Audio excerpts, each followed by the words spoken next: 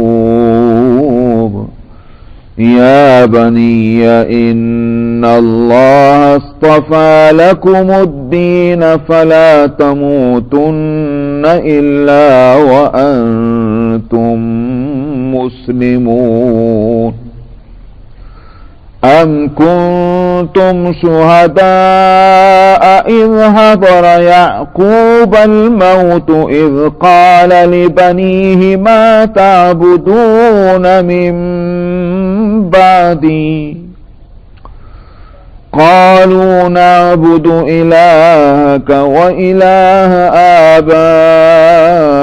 آبائك إبراهيم وإسماعيل وإسحاق إلها واحدا ونحن له مسلمون صدق اللہ العظیم. فرما رہے تھے کہ ابراہیم کو اس کے رب نے کچھ باتوں سے آزمایا سو اس نے ان کو پورا کر دیا. تو میں گزشتہ ہفتے بتلا رہا تھا کہ ابراہیم علیہ السلام کی پوری زندگی اللہ سبحانہ و تعالی کی محبت اور اطاعت میں اس طرح سے گزری ہے کہ سارے تعلقات اور رشتے اور ناطے اور محبتیں ان سب کو اللہ کی محبت پر انہوں نے قربان کر کے دکھایا. عام طور پر جو محبت ہوتی ہے اور لگاؤ ہوتا ہے دل کو اور جن کے سامنے انسان مجبور ہو جاتا ہے, یہ مجبور اس درجے کہ بعض دفعہ تو یہ جانتے ہوئے بھی کہ یہ چیز حرام ہے, یہ چیز ناجائز ہے, مگر محبت سے مجبور ہو کر کے اولاد کی, ماں باپ کی, اور شوہر ہے تو بیوی کی, اور بیوی ہے تو شوہر کی, اور اسی طرح سے وطن کی محبت وغیرہ وغیرہ, ان سب چیزوں کی محبت سے مجبور ہو کر بعض دفعہ انسان یہ جانتے ہوئے بھی کہ یہ کام غلط ہے کرنے کے لیے تیار ہو جاتا, اس لیے کہ محبتیں جو ہیں وہ غالب آ جاتی ہیں, ان کے تقاضے غالب آ جاتے ہیں. ابراہیم علیہ السلام نے اپنی پوری زندگی جس چیز کو انہوں نے اپنی زندگی میں یوں کہیے اپنے عمل سے ایک نمونہ جو پیش کیا وہ یہ اللہ کی محبت ساری محبتوں پہ غالب ہے. یہ بڑی اہم بات. اولاد کا مسئلہ آیا تو بتا دیا کہ اولاد عزیز نہیں اللہ کے سامنے. بڑھاپے کی اولاد, اکلوتا بیٹا, جو کہا کرتے ہیں کہ میاں بیٹا جو ہوتا ہے بڈھے کی لاٹھی ہوتا, تو بڑھاپے میں جو سہارا بن رہی ہو اولاد اس سے کتنی محبت نہ ہوگی, لیکن یہ کہ اس کو بھی قربان کر دیا, کرنے کو تیار ہو گئے. دوسرا مسئلہ انسان اپنی جان کا ہے. اپنی جان کس کو پیاری نہیں ہوتی؟ جان کا مسئلہ آیا تو شریعت نے بھی تو اجازت دی ہے, اگر جان بچانی پڑ جائے تو حرام کھا لو.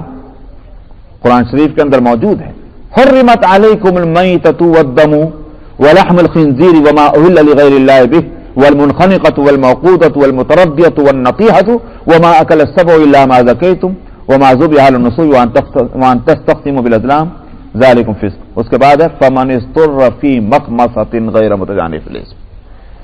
یہ چیزیں حرام ہیں, مردار حرام ہے, خون بہتا ہوا حرام ہے, اور خنزیر کا گوشت حرام ہے, اور مردار جو ہیں اس کی بھی ساری صورتیں بتلا دی کہ کسی اوپر سے گر کے مر گیا ہو, کسی چیز سے ٹکرا کے مر گیا ہو, ایک جانور نے دوسرے جانور کو سینگ مار کے ہلاک کر دیا ہو, یہ سارے مردار ہیں. تو ان سب کا کھانا حرام. یہ اسی طرح سے غیر اللہ کے لیے جس کو ذبح کیا گیا, اللہ کے علاوہ کسی اور کے لیے یا اللہ کے علاوہ کسی اور کا نام لے کر, دونوں صورتیں. تو اس صورت میں وہ حرام ہے, سب کا کھانا حرام. لیکن فرمایا کہ فمن اضطر فی مخمصۃ, جان نکلنے کی حالت میں ہے, مجبوری ہے, تب اس کے لیے اجازت, غیر متجانف لاسم، اللہ کا حکم توڑنے کے جذبے سے نہیں، اور نہ یہ کہ مزہ لینے کے واسطے کہ جان تو بچ رہی تھی، 2 لقمے سے کھا رہے 5 لقمے، یہ مزہ لینا.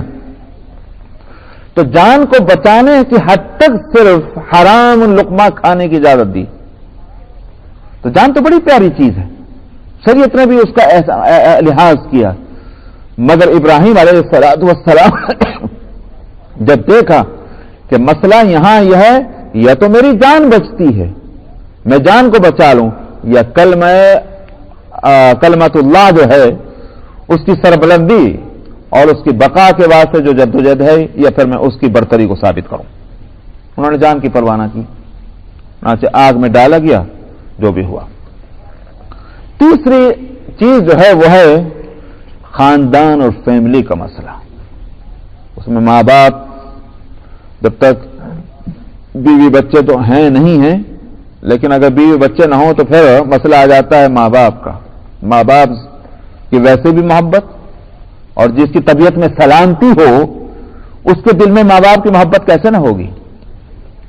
اس لیے کہ قرآن شریف میں تو حضرت ابراہیم علیہ السلام کے لیے ہی اذ جاء ربہ بقلب سلیم، ان کے قلب کو تو اللہ سبحانہ و تعالیٰ نے اس کی شہادت دی کہ سلامتی والا قلب تھا. تو جس کے دل میں سلامتی ہو، جس کا فکر خیال میں سلامتی ہو، وہ ماں باپ کے مرتبے کو جانتا ہے اور جانے گا. لیکن جب مسئلہ آیا دین کا، شریعت کا، اللہ کی مرضیات کا، تو ماں باپ جو ہیں وہ بھی پیچھے رہ گئے اللہ سبحانہ و تعالیٰ کی بات کے آگے. چنانچہ سورہ مریم کے اندر واقع موجود وذکر فی کتاب ابراہیم، ابراہیم کا تذکرہ کیجئے، یاد کیجئے اس کے قصے کو. انہ کان صدیقا نبیا، بڑا سچا تھا اور نبی تھا. اذ قال لابیہ یا ابت لم تعبد ما لا يسمع ولا يبصر ولا یغنی عنک شیئا. اس وقت کی بات ہم ذکر کرنا چاہتے ہیں کہ جس وقت اس نے اپنے والد سے کہا کہ آپ ایسی چیزوں کی عبادت کیوں کرتے ہیں جو نہ سنتے ہیں اور نہ دیکھتے ہیں اور نہ آپ کی کسی چیز میں مدد کر سکتے ہیں، کسی مصیبت سے بچا نہیں سکتے، آپ ایسی چیزوں کی عبادت کرتے ہیں. آخر کار کیا ہوا کہ ابراہیم ان کے والد نے کیا کہا؟ یا ابراہیم لئن لم تنتہی لأرجمنک واہجرنی ملیا، اگر تو اپنی ان باتوں سے باز نہیں آئے گا تو میں تجھے پتھر مار مار کے ہلاک کر دوں گا، دور ہو جا میرے سامنے سے. واہجرنی ملیا. ابراہیم علیہ السلام نے کہا قال السلام علیک، اب آپ مجھے نکال لیں تو ٹھیک ہے، میرا سلام لیجیے، اب میں اور جھگڑا کیا کروں. سأستغفر لک ربی انہ کان بی حفیہ، میں پھر بھی آپ کے لیے اپنے رب سے مغفرت کی دعا کرتا رہوں گا. باپ نے نکال دیا، کہیں کے لیے اللہ کے وحدانیت کی بات ہو رہی تھی. کیا کرتے؟ کمپرومائز کرتے ہیں. اچھا ابا جان آپ راضی رہیے، چھوڑی میں آئندہ سے نہیں کہوں گا. یہ نہیں ہوا، بلکہ یہ ہوا کہ اچھی بات ہے میرا سلام دیجیے، آپ مجھے نکال لیں، میں جا رہا ہوں، لیکن بات جو ہے وہ ایسی کیسی رہے گی. تو فیملی کو چھوڑنا کھیل نہیں تھا. بھائی ہم بھی چھوڑتے ہیں میاں، ہم چھوڑتے ہیں تو دنیا کے واسطے چھوڑتے ہیں، بلکہ فیملی کو چھوڑتے ہیں فیملی کے لیے چھوڑتے ہیں کہ فیملی کی بھلائی ہماری نظر میں یہ ہے کہ ہم ہندوستان چھوڑ کے امریکہ آ جائیں، پاکستان چھوڑ کے امریکہ آ جائیں، سعودی عرب چھوڑ کے امریکہ آ جائیں. تو ہم نے فیملی کو فیملی کے لیے چھوڑا ہے. یہ بڑے کمال کی بات نہیں ہے. کمال کی بات جو ہے وہ فیملی کو چھوڑنا فیملی کے لیے نہیں بلکہ اللہ کے واسطے، دین کے واسطے. وہ مسئلہ بڑا عام ہے. ابراہیم علیہ السلام نے کہا السلام علیکم، سلام لیجیے میرا، میں تو چلا. تو اپنے وطن کو چھوڑا اور پہلے نارتھ کی طرف گئے اور پھر وہاں سے گھومتے ہوئے اور فلسطین آ پہنچے. فلسطین کو ٹھکانہ بنا. عراق میں جہاں ان کی پیدائش ہوئی تھی وہاں سے فلسطین کوئی نزدیک تھوڑا ہی ہے، 50-100 میل کا فاصلہ نہیں ہے، تقریباً 1000 میل کا فاصلہ ہے. اس زمانے میں نہ جہاز ہے، نہ موٹر ہے، نہ ٹرین ہے، پیدل ہی چلو بھائی، یا زیادہ کسی گدھے خچر پہ بیٹھ جاؤ. ابراہیم علیہ السلام اس حالت میں نکلے وہاں سے. 3 بڑی قربانیاں. چوتھی قربانی وہ آگے آ رہی، وہ بھی آئے گی، اور وہ ہے کہ یہ اسماعیل علیہ السلام اور ان کی والدہ حضرت ہاجرہ، ان دونوں کو، ابھی چھوٹے ہیں اسماعیل، بہت چھوٹے سے، گود میں ہیں، دودھ پیتے ہیں. اس قربانی سے پہلے ایک اور قربانی مانگی گئی، ان کو یہاں سے لے کے چلو فلسطین سے۔ فلسطین سرسبز شاداب علاقہ ہے، جو لوگ اس علاقے میں جا چکے ہیں وہ آج بھی ان کو پتا ہے کہ پھل اور فروٹ کے لحاظ سے وہ پورا علاقہ فلسطین کا اور سیریا تک کا واقعی اللہ کی نعمتیں وہاں ہیں۔ کہا گیا لے کے چلو یہاں سے بیوی بچے کو، سمجھے کہ معلوم ہوتا ہے کوئی اس سے زیادہ کوئی خوشگوار علاقہ ہے جہاں چلنے کو کہا جا رہا ہے۔ اچھا صاحب چلیے، چلے راستے میں جو بھی علاقہ آیا، بھئی یہاں رکنا ہے کیا؟ نہیں یہاں نہیں رکنا، اور آگے چلو۔ چلتے چلتے وہی 1000 میل کا فاصلہ طے کرا کے کہاں نے جا کے رکوایا؟ ایسی جگہ نہ پانی، نہ گھاس، نہ پھوس، نہ درخت، نہ پتا، نہ آدمی، نہ چڑیا، کچھ بھی نہیں۔ چاروں طرف پہاڑ ہیں، سوکھے پہاڑ پتھر کے، اور کنکروں کا فرش ہے، زمین ہے، اور اوپر آسمان ہے۔ کیا یہاں چھوڑو، اب میں کیا کروں؟ تم چھوڑ کے واپس جاؤ۔ ابراہیم علیہ السلام نے یوں نہیں پوچھا ان کو کن پہ چھوڑ دوں، یہ دودھ پیتا بچہ ہے، یہ ایک عورت ہے، یہاں نہ آدم ذات، یہ کہاں سے کھائے گی، کہاں سے پیے گی، کیا کرے گی؟ کچھ نہیں۔ بہت اچھا، چل پڑے وہاں سے۔ حضرت ہاجرہ نے پوچھا کہاں جا رہے ہیں؟ کوئی جواب نہیں، اس لیے کہ بتائیں تو جب انہیں کو معلوم ہو کہ مجھے جانا کہاں ہے، وہاں سے چل پڑے۔ چلے جا رہے، آخر کو ہاجرہ نے جب دیکھا کہ یہ تو رکتے نہیں، تو یہ آواز دے کر یہ پوچھا کہ اچھا اتنا بتا دو تم خود سے جا رہے یا اللہ کے حکم سے جا رہے؟ تو ابراہیم علیہ السلام نے پیچھے مڑ کر یہی کہا میں اللہ کے حکم سے جا رہا ہوں۔ تو ہاجرہ نے کہا کہ پھر تو جائیے، جس اللہ کے حکم سے آپ ہم کو چھوڑ رہے ہیں وہی اللہ ہمارا نگہبان ہو۔ کھیل نہیں تھا، دودھ پیتے بچے کو اور اپنی بیوی کو اس طرح کون چھوڑ سکتا؟ لیکن ابراہیم علیہ السلام نے یہ چاروں قربانیاں بے مثال قربانیاں پیش کی، اور اللہ کے لیے۔ اللہ سبحانہ و تعالیٰ کا معاملہ ایسا نہیں ہے کہ صاحب مرغی اپنے جان سے گئی، کھانے والے کو مزہ ہی نہ ہے۔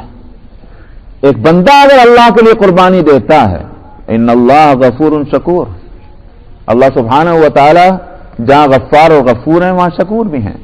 شکور کے معنی یہ ہوئے کہ وہ قدردانی کرتے ہیں عمل کی۔ ابراہیم علیہ السلام نے جب یہ قربانیاں دیں تو اللہ سبحانہ و تعالیٰ نے دنیا ہی میں اس کا بدل عطا فرمایا۔ جان کی قربانی دی اور اولاد کی، اس کے جان کی قربانی دی تو اس کے لیے فرمایا کہ ہم نے تم کو امامت کا منصب دے دیا، اس کی میں تشریح کروں گا آگے۔ اور خاندان کی قربانی دی تو اس سے بہتر فیملی ان کو عطا فرمائی، اس کی بھی آگے تشریح ہوگی۔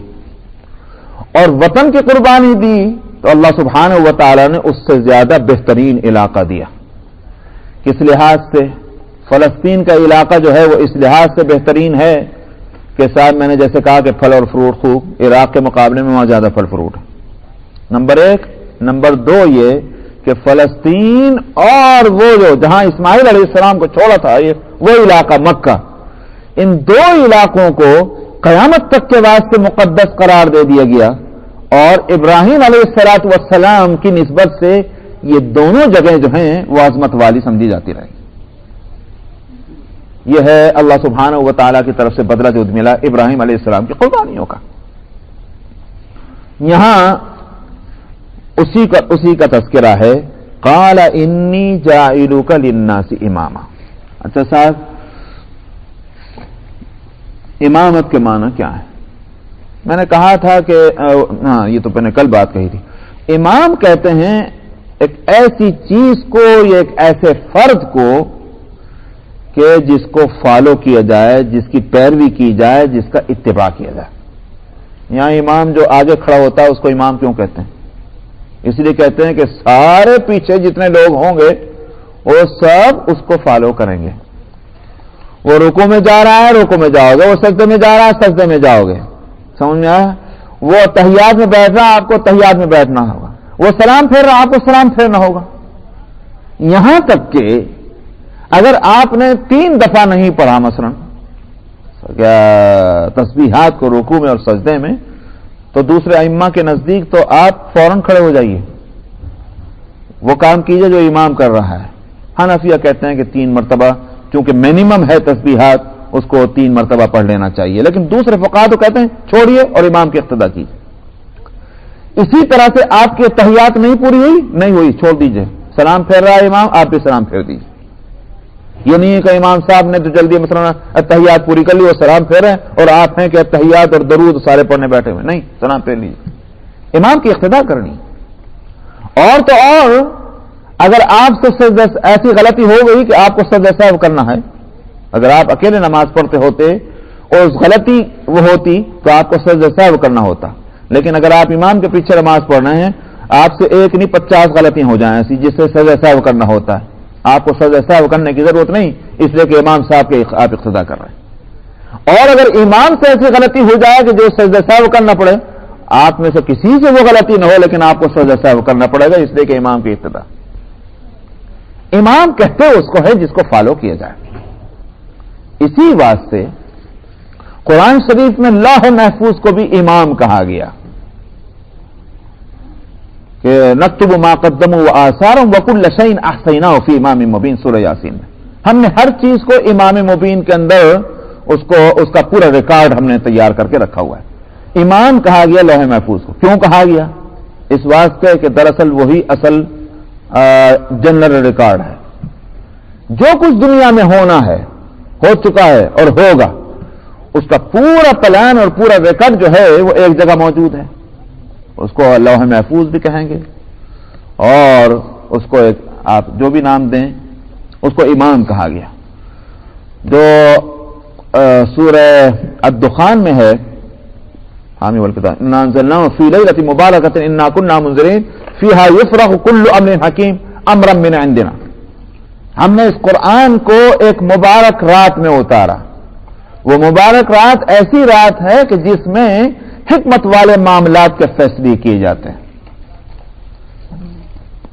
اس آیت کے تعلق سے حدیث میں آتا ہے کہ اس رات میں فیصلے کیسے کیسے ہوتے ہیں، ایک کس کو مرنا ہے اس سال، کس کو پیدا ہونا ہے، کس کو کتنی روزی ملنی ہے، سمجھ میں آیا، کس کو اس سال حج کے لیے جانا ہے، یہ اہم فیصلے اس رات میں ہوتے ہیں۔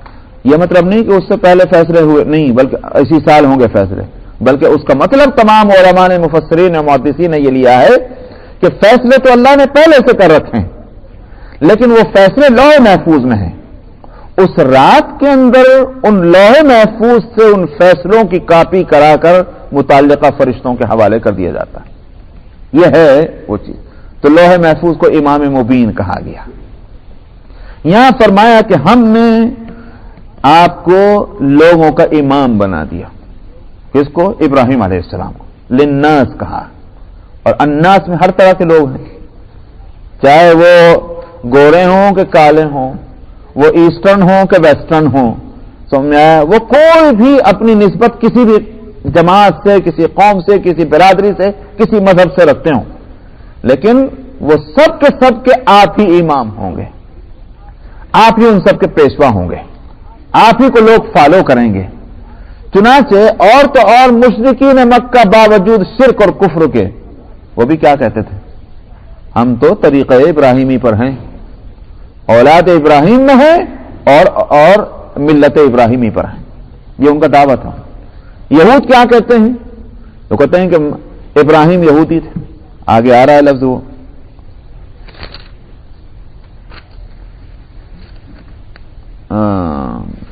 وقالوا كونوا هودا او نصارى تهتدوا۔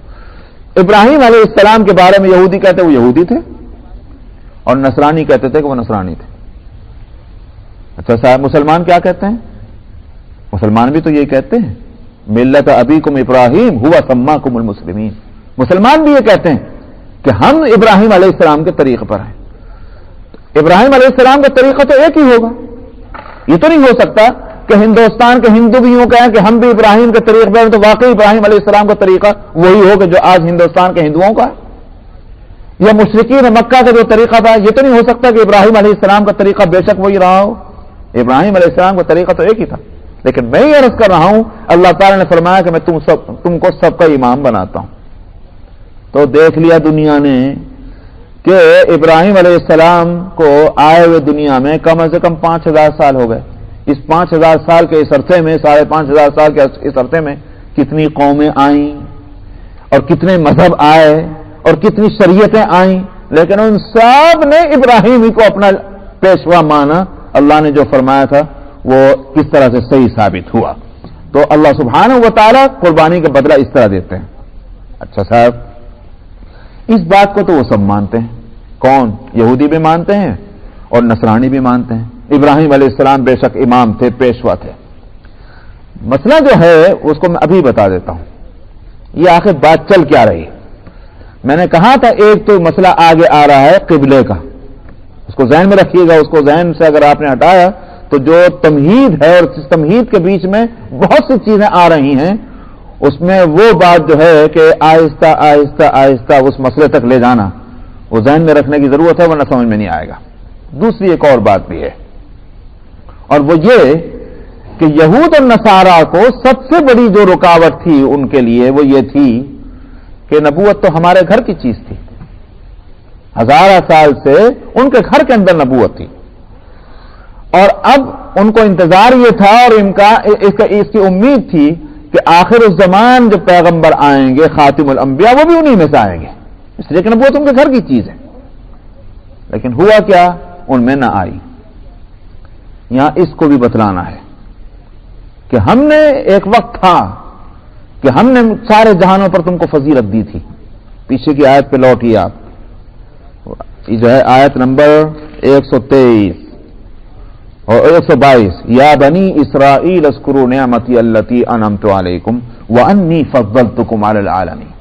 اے بنی اسرائیل، میری نعمت کو یاد کرو، وہ نعمت جو میں نے تم پر کی اور میں نے تم کو سارے جہانوں پر فضیلت دی. میں نے گزشتہ ہفتے یہ بات بتلائی تھی کہ یہ آیت بالکل انہی لفظوں میں اس سے پہلے بھی آ چکی ہے جہاں سے بنی اسرائیل کا تذکرہ شروع ہوا. میں آپ کو لوٹاتا ہوں وہاں واپس.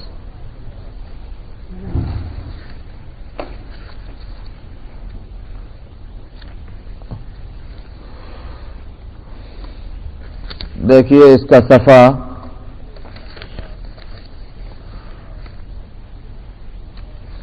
صفحہ نمبر ہے 28 اور آیت نمبر ہے 47. صفحہ نمبر 28 آیت نمبر 47 میں بھی فرمایا یا بنی اسرائیل اذکروا نعمتی التی انعمت علیکم وانی فضلتکم علی العالمین. اے بنی اسرائیل، میری نعمتوں کو یاد کرو میں نے جو تم پر کیا اور میں نے تم کو سارے جہانوں پر فضیلت دی. یہی تو لفظ یہاں بھی ہیں، وہی لفظ وہاں بھی ہیں. کیوں لائے دوبارہ؟ اس کی ایک وجہ ہے، حکمت ہے. اور حکمت یہ ہے کہ وہاں جس وقت لایا گیا وہاں ان نعمتوں کی تفصیل وہاں سے شروع ہو رہی ہے. جب نعمتوں کی تفصیل ہے تو بتانا ہوگا کہ نہیں میں نے تم پر مہربانی کی، میں نے تم کو فضیلت دی اور تم نے اس کا رسپانس کس طرح دیا؟ یہ جرم کر کے. اس واسطے وہاں وہ آیت لائی گئی. یہاں اسی آیت سے کیوں لایا گیا؟ اس واسطے لایا گیا کہ بے شک میں نے تم کو فضیلت دی تھی مگر تم نے اس کی قدر نہ کی، تم نے اس کا حق ادا نہیں کیا اور جو تم نے اس کے تقاضے تھے اس کو پورا نہیں کیا. تو ٹھیک ہے، میں نے اس فضیلت کو منتقل کر کے ابراہیم ہی کی اولاد میں اپنے وعدے کے خلاف نہیں کر رہا ہوں. ابراہیم کو میں نے امام بنایا تھا. ابراہیم علیہ السلام کے 2 بیٹے ہوئے. کون 2 بیٹے ہوئے؟ ایک حضرت اسحاق اور دوسرے حضرت اسماعیل. حضرت اسحاق کے بیٹے کون تھے؟ یعقوب. آگے آ رہا ہے. اور یعقوب علیہ الصلوۃ والسلام اور اسحاق علیہ السلام کا ٹھکانہ کہاں تھا؟ فلسطین. وہی علاقہ تھا. ابراہیم علیہ السلام نے اپنے ایک بیٹے کو اسحاق کو وہاں رکھا اور ایک بیٹے اسماعیل علیہ السلام کو، جیسے کہ میں نے ابھی تذکرہ کیا، ان کو وہاں رکھا جہاں کعبۃ اللہ ہے. اسحاق علیہ السلام کے بیٹے ہوئے یعقوب اور یعقوب علیہ السلام کے بیٹے ہوئے 12 اور 12 بیٹے جو ہیں وہی بنی اسرائیل کہلائے. تو اسحاق علیہ السلام کی اولاد میں وہی ابراہیم علیہ السلام کو جو اللہ نے امامت دی تھی، اس کا اثر یہ ہوا اسحاق علیہ السلام کی اولاد میں نبوت چلتی رہی. سمجھنا؟ کئی ہزار سال تک چلی. اسی کو کہا گیا اے بنی اسرائیل میں نے تم کو اپنی نعمتوں سے نوازا. مگر تم نے جو کچھ کیا اس کی تفصیل اب تک آ چکی ہے. 40 جرائم گنائے گئے ہیں گزشتہ رکوعوں میں. ان 40 جرائم کرنے والے، یہ تو ایک موٹے موٹے عنوانات ہیں ان جرائم کے، ایسے جرائم کرنے والوں کو میں آخر کب تک اس فضیلت کے مقام پر رکھا جائے؟ میں نے ابراہیم کو فضیلت کا میں نے کہا تھا کہ وہ امام ہے، بے شک ہے. اب جب تم ایک برانچ میں اس کا حق ادا کرنا چھوڑ دیا تو میں پھر ابراہیم ہی کے دوسرے بیٹے کو اب میں اس فضیلت کے لیے منتخب میں نے کر لیا ہے، اور اب قیامت تک کے لیے فضیلت ادھر چلی گئی. آئی بات سمجھ میں نہیں؟